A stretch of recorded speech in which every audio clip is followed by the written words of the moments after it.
In this video, we're going to give you a glimpse into Embarkation Day for Princess Cruises in Fort Lauderdale, Florida, along with a balcony room tour and views of inside and outside Enchanted Princess. Let's get started. Whether you're getting taxied in, Ubered in, bussed in, or driving in yourself like we did, you all got funneled into the same entrance. The one thing I did like about this was you were able to drop off your luggage right at the ship before self-parking your car if you were driving yourself. If you self-park like we do, it's going to cost you about $20 a day. We had a 10-day cruise, so our bill when we got off the ship was around $200. And checking in with Princess Cruises was super easy. It helps when you have the app downloaded and you enter all your passport information and enter your picture and everything before online. And they send you these medallions in the mail a couple weeks before your cruise, which is like a key card. Before you would get a card, now you get these medallions. All the medallions come complimentary with a lanyard. Now I went ahead and upgraded to a watch style bracelet. That way I could just wear mine on my wrist at all times. And I upgraded the kids. They have a bunch of different options depending on where you're cruising.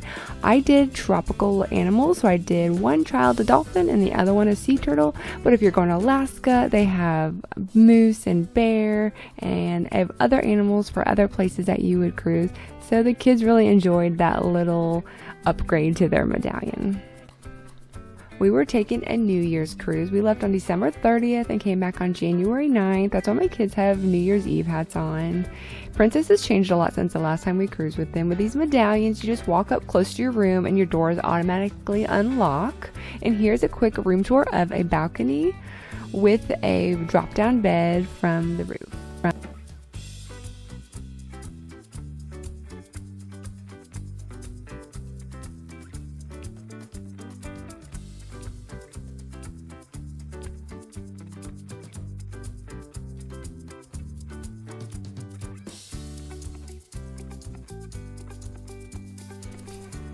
Here's what the room looks like when they drop down the bed at night. That way you're set up for 4 people. In my opinion, I don't like that it blocks the door access to the balcony. It makes the room feel so much more cramped. I'm going to show you a side-by-side of Princess's room and Celebrity Cruise Line's room and how I like Celebrity's set up better because you have full access to the door even when the beds are down.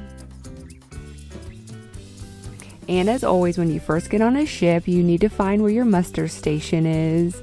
And the TV in your room will tell you exactly where to go. It's so different than it used to be. You just need to go to your station, check in with them, and then you're free to explore and eat.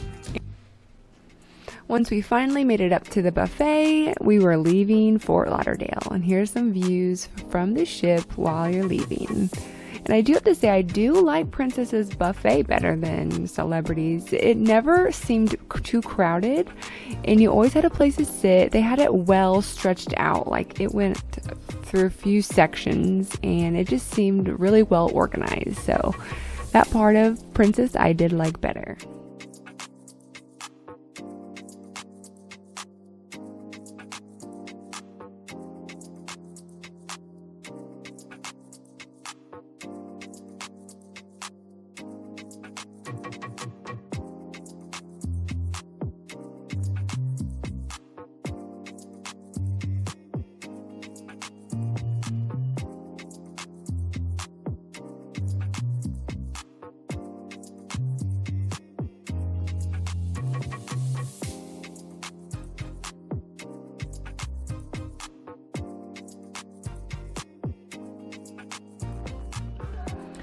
On our first sea day, we explored more of the outside of the ship.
There was plenty of places in the promenade to get food and drinks, and then you went up some stairs and all the shops were together.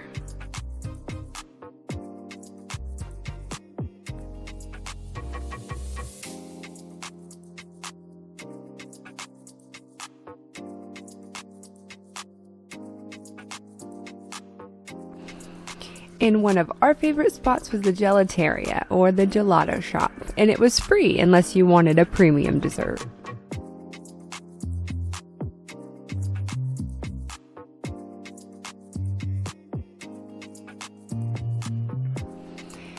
Don't forget to hit the like button and subscribe, and stay tuned because we're going to swim in the waters of Antigua, visit a tropical garden in Martinique, ride a train in St. Kitts, go to the top of St. Thomas, and find sea glass in Grand Turk.